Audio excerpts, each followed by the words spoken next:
నయనం చిందంతి శస్త్రాణి serial 2వ భాగం. రచన PS Narayana గారు. జరిగిన కథ, విజయ్ మన వయసులో 5-6 సంవత్సరాల తేడా మాత్రమే ఉంది అని చెప్పటం, మనస్సులు ఇష్టపడినప్పుడు వయస్సులు అడ్డుపడవు కదా అని కాత్యాయని అనటం అంతవరకు మనం విన్నాం. ఇక ఇప్పుడు ప్రస్తుతంలోకి వద్దాం. ఎంతవరకు చదవాలని? చదువుకి అంతెక్కడ, ఓపిక ఉన్నంతకాలం చదవటమే. విజయ్ పక్కున నవ్వాడు. మనం సూటిగా మాట్లాడుకుందాం. మీకు ఉద్యోగం చేయాలనుందా? ఇంటి పరిస్థితులకు నా సంపాదన అవసరం అనుకుంటే తప్పక ఉద్యోగం చేస్తాను. మీకు నా గురించిన వివరాలు తెలుసా? మీ మామయ్య గారు మా నాన్నకు చెప్తున్నప్పుడు విన్నాను. అయినా నేను మరోసారి చెప్పడంలో తప్పులేదు కదా. మాది మధ్యతరగతి కుటుంబం. అంటే మీరు ఉద్యోగం చేయాలి అని చెప్పడం నా ఉద్దేశం కాదు. మాది మధ్యతరగతి కుటుంబం అంతే. మాది అదేలేండి. నేను ఆ వాతావరణంలోనే పెరిగాను. నా కోరికలు మధ్యతరగతి మనిషి కోరికలకు మించి ఉండవు. Good, you are very intelligent. Thank you. ముసిముసిగా నవ్వింది కాత్యాయని. నా మటుకు నాకు సహధర్మచారిని గృహిణిగా ఇంటి పట్టున ఉంటేనే బాగుంటుందనుకుంటున్నాను. అంత మాత్రాన నేను స్త్రీని కట్టడిలో పెట్టాలనుకుంటున్నానని అపార్థం చేసుకోవద్దు. నాకు సర్వము ఆమె అయి ఉండాలి. భార్యాభర్తల ఆనందాన్ని ఇద్దరూ ఉద్యోగం చేస్తూ పొందలేరేమోనని నా భయం. కాత్యాయని మౌనంగా ఉండిపోయింది, అతడు అంతరంగాన్ని అంచనా వేస్తున్నట్టుగా. ఇక మా కుటుంబం గురించి 2 ఏళ్ల క్రితం నాన్న పోయారు. నాకిద్దరు చెల్లెళ్ళు, ఇద్దరికీ పెళ్ళిళ్ళు అయిపోయాయి. ఇంట్లో అమ్మ, అమ్మమ్మ ఉంటారు. ఆమె వింటున్నది కుతూహలంగా. మా అమ్మ నన్ను అపురూపంగా పెంచింది. ఆమె హృదయం గాజు లాంటిది. ఆమెకి ఎలాంటి కష్టం కలగకుండా కోడలుగా మీరు చూసుకోగలను అంటే నాకు అంతకు మించిన ఆనందం మరొకటి ఉండదు. నా శ్రేయశక్తులా ప్రయత్నిస్తాను. నేను ఈ మాటను ఎందుకు ప్రత్యేకంగా చెప్తున్నాను అంటే, ఆమె నన్ను కన్న తల్లి కాదు, నా సవతి తల్లి. కానీ ఆమె నన్ను పెంచిన తీరు స్వంత తల్లికి కూడా దుర్లభమేమో అనిపిస్తోంది. అసలు ఆమె నా సవతి తల్లి అని మా బంధువుల్లో పెద్దవాళ్లకు తప్ప మరెవరికీ తెలియదు. కాత్యాయని అతన్నే చూస్తూ ఉండిపోయింది అతడి మాటలు వింటూ. నాకిద్దరు చెల్లెళ్ళని చెప్పాను కదా, వాళ్ల ముద్దు మురిపాలు తీర్చవలసిన బాధ్యత మన మీదే ఉంటుంది. చిరునవ్వుతో ఆమె పెదవులు విశాలమయ్యాయి. మీరేమి అనుకోవద్దు, కుతూహలం కొద్దీ అడుగుతున్నాను. మీ చెల్లెళ్ళు మీరు ఒక తల్లి బిడ్డలేనా? అడిగింది కాత్యాయని ఒక్క క్షణమాగి. ఒక తండ్రి బిడ్డలమే. అతడి భావన ఆమెకు అర్థమైనట్టుగా చిరునవ్వు నవ్వింది. నేను చెప్పవలసిన ముఖ్యమైనది చెప్పాను. ఇక మీరు ఆలోచించుకుని ఒక నిర్ణయం తీసుకోండి. హడావిడేం లేదు. ఇక్కడ నిర్ణయం తీసుకోవాల్సింది ఏముంది? చెప్పాను కదా, మరోసారి చెప్తాను. మీ కుటుంబంలోని సభ్యులంతా మన కుటుంబంలోని సభ్యులుగానే నేను భావిస్తాను. అప్పుడప్పుడు చిన్న చిన్న మనస్తాపాలు కలగమని కాదు, అది మానవ సహజం. అవి తాత్కాలికం అయ్యేలా నేను చూడగలననే నమ్మకం నాకుంది. ఆమెనే చూస్తూ ఉండిపోయాడు విజయ్. సో భగవంతుడి ఆశీర్వచనాలు మనకు లభించాయని మనసా వాచా కోరుకుంటున్నాను. లభించాలని. నేను అంతే అంది. మరునాడు సాయంత్రం చిదంబరం రమ్మని చెప్పడంతో విజయ్ వాళ్ళింటికి వెళ్ళాడు. నువ్వు కూడా వస్తే బాగుండేది అత్తయ్య అన్నాడు ఆమెను చూస్తూనే. ఆమె చిన్నగా నవ్వి, నాకు తెలిసిన అమ్మాయి కదరా, నేను బయలుదేరాలంటే నీకు తెలిసిందే, ఈ మోకాళ్ళ నొప్పులను బస్సు ఎక్కనివ్వవు. అందరికీ 2 ఆటోలు కావాలి. దగ్గరైతే అనుకోవచ్చు, ఎందుకు వచ్చిన దండగా అంది. చిదంబరం ఎదురుగ్గా విజయ్ కూర్చున్నాడు. మేనత్త టిఫిన్ చేసేందుకు లోపలికి వెళ్ళింది. మా స్నేహితుడు నిన్ను అల్లుడుగా చేసుకోవాలని చాలా ఆతృత పడుతున్నాడు. రేపొచ్చే ఏకాదశి మీ ఇద్దరి జన్మ నక్షత్రాల ప్రకారం చాలా బాగుందట. తాంబూలాలు పుచ్చుకుందామంటున్నారు. నేను చెప్పానని కాదు, ఆ అమ్మాయి నీకు మనస్ఫూర్తిగా నచ్చినట్లే కదా? విజయ్ మామయ్య వంక చూశాడు. నాకే కాకుండా అమ్మకి, కళ్యాణికి, చంద్రిక కూడా అమ్మాయి నచ్చింది. నీ సంగతి తెలిసిందే కదా. అత్తయ్యకు పూర్తి అంగీకారమేనని ఆమె మాటల్లో అర్థమవుతూనే ఉంది.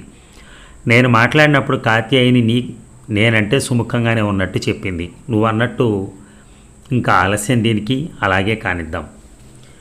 చిదంబరం మేనల్లుడు వంకే చూస్తూ ఉండిపోయాడు. ఈ సంబంధం ఖాయం అవుతుందని ఆయనకు మొదటి నుంచి నమ్మకంగానే ఉంది. మీ అమ్మకి నీ మీద ఎంత నమ్మకం ఉన్నా ఆమె నీ స్వంత తల్లి కాదనే విషయం ఆమె తల్లి మనసులో ఎప్పుడూ పీకుతూనే ఉంటుంది. ఈ రోజుల్లో సొంత కొడుకులే పెళ్ళయిన తర్వాత తల్లిదండ్రులకు దూరం అయిపోతున్నారు.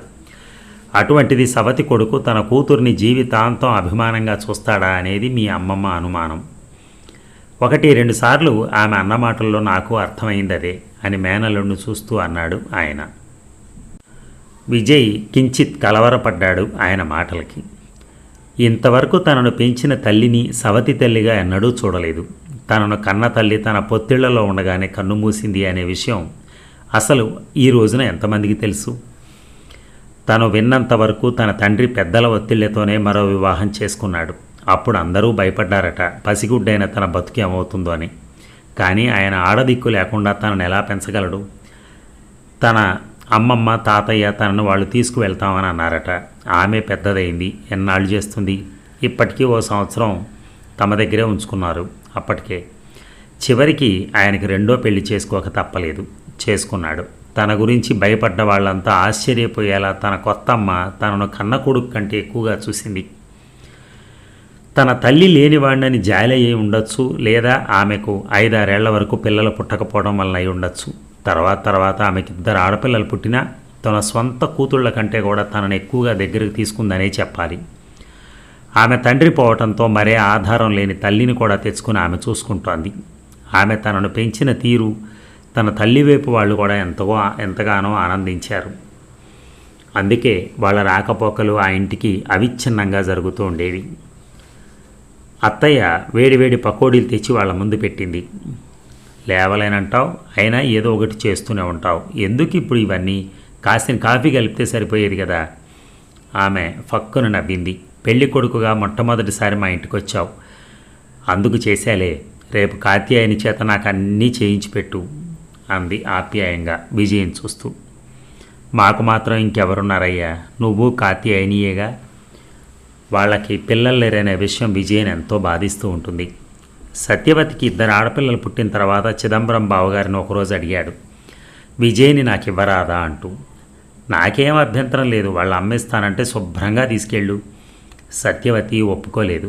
మీకు అంత పిల్లల్ని పెంచుకోవాలని మనసుగా ఉంటే నా కూతుళ్ళలో ఎవరిని కావాలన్నా ఇస్తాను, కానీ విజయ్ను మాత్రం ఇచ్చే ప్రసక్తి లేదు. చిదంబరమే మొగ్గు చూపలేదు. మగపిల్లవాడైతే బాగుంటుందని ఆ దంపతుల కోరిక.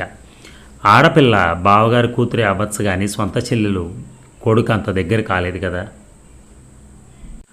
తర్వాత ఒకసారి బావగారే అన్నారు, నీకు అంతగా మగపిల్లవాడే కావాలనుకుంటే మంచి కుర్రాన్ని చూద్దాంలే అని. లేదంటావా, ఒక పంచి, ఓ చక్కటి పిల్లను వీడికి ఈడైన దాన్ని బయట నుంచి తెచ్చుకుని పెంచుకుని వీడిని నీ అల్లుడుగా చేసుకో. చిదంబరం అంత సుముఖత వ్యక్తం చేయలేదు. నా దగ్గర ఏముందని బయట వాళ్ళు దత్తొస్తారు అంటూ నవ్వేశారు. ఆయన జీవితం అంతా గతుకుల బాటే. తిండికి ఇబ్బంది పడాల్సిన అవసరం లేదన్నమాటే వాస్తవమే, కానీ భవిష్యత్తు కోసం అంత వెనక వేసుకున్నది కూడా ఏమీ లేదు. మేనమామతో మాట్లాడుతూ 1 గంట కూర్చుని ఇంటికొచ్చాడు విజయ్. వరండాలో కాలు పెడుతూ ఉండగానే లోపల నుంచి తల్లి కేకలు వినపడుతున్నాయి. తలుపు దగ్గరే ఆగిపోయాడు అతను. వయస్సు వచ్చింది ఎందుకు, బుద్ధులు పెడబుద్ధులైతే ఇలాగే ఏడుస్తుంటారు. చావు తెలివంటే ఇదే. మనం బ్రతికేది ఇంకెన్నాళ్ళలో గుర్తుంచుకో. మన కోసమని వాడు పెళ్ళి మానుకోవాలా? వచ్చే పిల్ల ఎలాంటిదైనా కానీ మన పరిధిలో మనం ఉంటే ఏ ఇబ్బంది ఉండదు. వాళ్ళ మామయ్యకి తెలిసిన కుటుంబం, మంచి పిల్లలని చెప్తున్నాడు కదా, ఇంకా దేనికి దిగులు? వాడికి పిల్ల నచ్చింది, నాకు నచ్చింది, కళ్యాణికి నచ్చింది, చంద్రికకు నచ్చింది. ఈ పెళ్ళి అయి తీరుతుంది. ఊరికినే నోరు పారేసుకోపోకు. వాడిని పెళ్లి చేసుకోవద్దని నేను అన్నానా? అలా రాక్షసులాగా అరుస్తావు దేనికి? ఆమె కూడా అరుస్తున్నట్టుగానే అంది. నీ మనసులో ఏముందో, నువ్వేమంటున్నావో నాకు స్పష్టంగా అర్థమవుతోంది. వాడు పెళ్లి చేసుకోవడం నీకు ఇష్టం లేదు. నాదేం పోయింది, చేసుకోమను. లోకం పోకడ చూస్తున్నాను కాబట్టి మంచి పిల్ల దొరికితే చేసుకోమన్నాను. నువ్వే చెప్తున్నావుగా రేపో మాపో చచ్చేదాన్నని. ఇంకా నాకెందుకు బెంగ? అంతా నీ గురించే అంతే నసుగుతున్నట్టుగా ముసలామ. నాకేం భయం లేదు. వాడి చేతిలో నా జీవితం చాలా భద్రంగా ఉంటుంది. నేను హాయిగా బ్రతుకుతాను. నువ్వేం ఏడవనక్కర్లేదు. సరిగ్గా ఆ రోజుకి 3వ రోజున వనస్థలిపురంలో తాంబూలాలు పుచ్చుకునే కార్యక్రమాన్ని ఏర్పాటు చేశాడు కాత్యాయని తండ్రి. 15 రోజుల తర్వాత మాఘమాసంలో ఒక శుభముహూర్తం కూడా నిర్ణయించి లగ్నపత్రికలు ఇచ్చి పుచ్చుకున్నారు. కాత్యాయనితో విజయ్ ఎంగేజ్మెంట్ అయిన వారం రోజులకి చంద్రిక భర్తతో హనీమూన్కి బెంగళూరు వెళ్ళింది. వాళ్ళు అసలు పెళ్ళవగానే వెళ్దామనుకున్నారు, కానీ ఆఫీసులో అతనికి పనుల ఒత్తిడితో సెలవు దొరక్క వాయిదా వేసుకోవాల్సి వచ్చింది. ఆ రోజు సాయంత్రం 5 గంటలప్పుడు కోటిలో పనుండి వెళ్ళాడు విజయ్. ఐటీకి సంబంధించిన పుస్తకం ఒకటి సెకండ్ హ్యాండ్ బుక్ షాప్లో దొరుకుతుంది, వీలున్నప్పుడు తెచ్చిపెట్టన్నయ్య అని పుస్తకం పేరు రాసిచ్చింది చంద్రిక. ఊరికి వెళ్లే ముందు ఆ అమ్మాయి ఓ కాల్ సెంటర్లో పనిచేస్తోంది. ఆ పైన ఖాళీ సమయంలో వేరే కోర్సు కూడా చేస్తోంది. ఆ రోజు ఆఫీస్లో 2 గంటలు పర్మిషన్ తీసుకుని కోటి వచ్చాడు విజయ్. చెల్లెలు వచ్చేలోగా పుస్తకం తెస్తే బాగుంటుంది అనుకుంటూ పుస్తకాల షాపుల కోసం తిరుగుతూ ఉంటే ఆ షాపులు అయితే కనపడదు, కానీ కాత్యాయని కనపడింది. స్నేహితురాలు మైత్రేయితో కలిసి వచ్చింది. విజయ్ని చూస్తూనే మైత్రేయి నమస్కారం అండి అంది. అధాట్టుగా మెడ తిప్పాడు ఆ మాట వింటూనే ఎవరా అన్నట్టుగా. అక్కడ మైత్రేయి కాత్యాయని. అతని కళ్ళు విశాలమయ్యాయి. ఇక్కడ పుస్తకాల షాపులు ఉండాలి అన్నాడు గొణుగుతున్నట్టుగా. అండర్ గ్రౌండ్ ఫుట్వేర్కి మార్చారు కదా ఈ మధ్యన అన్నది మైత్రేయి. అలాగా, ఏమిటి మీరు ఇంత దూరం వచ్చారు అన్నాడు కాత్యాయని వైపు తిరిగి. ఆమె పుక్కిట పట్టిన ముత్యాలు ఎక్కడ జారిపోతాయో అన్నట్టుగా పెదవులు విప్పకుండా నవ్వి, ఇవాళ దాని పుట్టినరోజు, గోకుల్ చాట్లో ఇష్ట సకుల అందరి చేత దానికి ఇష్టమైనటువంటివన్నీ తినిపించాలని లాక్కొచ్చింది అంది. So happy birthday to you madam అన్నాడు మైత్రేయి వంక తిరిగి విజయ. ఆ పైన అటు ఇటు చూశాడు. ఆమె స్నేహితురాళ్ళు ఇంకెంతమంది ఉన్నారో అక్కడ అన్నట్టుగా. నాకు చాలా ఆనందంగా ఉంది బావగారు, మీరు నేను ఇచ్చే విందులో పాల్గొనాలి. మైత్రి చాలా సరదాగా ఉంటుందని పెళ్లి చూపుల నాడే గ్రహించాడు విజయ్. ఆ పైన తాంబూలం పుచ్చుకున్న రోజు కూడా చేసిన హడావిడి అంతే లేదు. ఆ అమ్మాయి మాట తీరు అతనికి కొత్త ఏం కాదు. కాత్యాయని ముఖం అయితే ఎర్రబడిపోయింది మైత్రేయి మాటలకి. మోచేత్తో పొడిసింది. పిచ్చి వేషాలు వేయబోకు అన్నట్టు. అనుకోని అతిథి రాకోయి అంటారు. ఇలాంటి కార్యక్రమాలు పెట్టుకున్నప్పుడు అయినా మీరు రమ్మనమని అంటూ ఉంటే ఎలా కాదనాలి? ఓకే, ముందు ఓ పుస్తకం కొనాలి. మా చంద్రికి వచ్చిందంటే నన్ను నిలవనివ్వదు. నీ మిత్ర బృందం రావటానికి టైం పట్టేటట్టుంది కదా. నేను 10 నిమిషాల్లో వస్తాలేండి. ఏం పుస్తకం కావాలి? కాత్యాయని అడిగింది. జేబులోంచి కాగితం తీసి చూపించాడు. ఆమె దాన్ని చూస్తూనే, ఇది నా దగ్గర ఉంది, ముందు చూడమనండి. పనికొస్తుందనుకుంటే అప్పుడు కొనుక్కోవచ్చు. దాంతో నాకు ప్రస్తుతం పని కూడా లేదు. కాత్యాయని వంక ఆప్యాయంగా చూశాడు విజయ్. తన కళ్ళకు ఆనందాన్ని కలిగిస్తూ ఆమె కనపడటమే కాకుండా అటు చంద్రికి కావాల్సిన పుస్తకం దొరికింది. మీ చెల్లెలు హనీమూన్ నుంచి ఎప్పుడు వస్తున్నారు? 10 రోజుల ప్రోగ్రాం. బెంగళూరు చుట్టుపక్కల అన్నీ చూసి రావాలని వెళ్ళారు. బావగారు, ఓ పని చేద్దాం. మీరు వచ్చిన పని అయిపోయింది కాబట్టి ఇక గోకుల్ చాట్కి వెళ్ళి అక్కడ ఏమున్నాయో చూసి మనం తినవలసిన వాటిని నిర్ణయించుకుంటే మరో పని కూడా అయిపోతుంది. మీరు వెళ్ళి అక్కడికి వచ్చే మీ స్నేహితురాలను రిసీవ్ చేసుకుంటూ ఉండండి. ఈలోగా నేను మరో చిన్న పని పూర్తి చేసుకొస్తాను. అంటే నన్ను మీ ఇద్దరికీ వదిలి వెళ్ళటమనా మీ ఉద్దేశం? కాత్యాయని వంక క్రీగంటగా చూస్తూ కొంటెగా అడిగింది మైత్రేయి. కాత్యాయనికి మిత్రురాలి మాటతో కోపంతో ముఖం ఎర్రబడింది. మీరు అంటే ఇద్దరు అని కాదు, మీరంటే మీరొక్కరే అనుకుంటే నాకేం అభ్యంతరం లేదు, ఆనందం కూడా అంటూ పక్కపక్క నవ్వేశాడు విజయ్. నువ్వు ముందు నోరు మూసుకుని పద అన్నది మైత్రేయి రెక్కపట్టుకుని లాగుతూ కాత్యాయని. మీరెళ్ళి మీ పని చూసుకురండి అన్నది విజయ్ వంక తిరిగి. నాదో చిన్న సలహా, అందరూ వచ్చిన తర్వాత మేము మెనూ సెలెక్ట్ చేయటం అంటే అయ్యే పని కాదు, అందున ఆడవాళ్లతో. ముందు మీ ఇద్దరే ఆ పని మీద ఉండండి అన్నాడు కాత్యాయని మాట విన్న తర్వాత. Thank you. విజయ్ వాళ్ళను అటు పంపి రోడ్డుకి అవతల పక్కగా ఉన్న ఖాదీ బండారులోకి నడిచాడు. కళాత్మకంగా ఉన్న చిన్న బహుమతినైనా మైత్రేయికి కొనాలని. చెట్టు మీద నుంచి డిజైన్ చెక్కిన చిన్న పెట్టెను చూస్తూనే బాగుందనిపించగా 200 పెట్టి దాన్నే తీసుకున్నాడు. దాంట్లో బంగారు వస్తువులు పెట్టుకుంటే చక్కగా ఉంటుంది. దాన్ని ప్యాక్ చేయించి గోకుల్ చాట్ దగ్గరికి వచ్చేటప్పటికి 10 మంది ఆడపిల్లలు నవ్వుతూ కేరింతలు కొడుతూ పేవ్మెంట్ మీద నిలబడి మాట్లాడుకుంటున్నారు. మధ్యలో మైత్రేయి కాత్యాయని.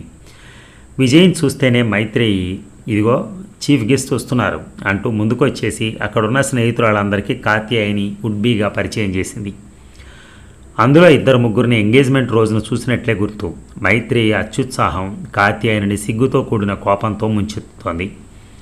గలగల నవ్వులతో వాళ్ళు కాత్యాయనికి అభినందనలు చెప్తుంటే ఇబ్బందిగా ముడుచుకుపోయింది. విజయ్ తను కొన్న బహుమతిని మైత్రికి ఇచ్చారు. నాకెందుకు బావగారు, రేపు ఆదివారం మీ రాణిగారి పుట్టినరోజు, అప్పుడు దానికి ఇవ్వండి. ఈ రోజున మీరు నా ఆహ్వానాన్ని మన్నించడమే నాకు మీరు ఇచ్చే కానుక. ఐసి, ఆ రోజుకి మీ మిత్రురాలకి మరొకటి కొంటానులేండి.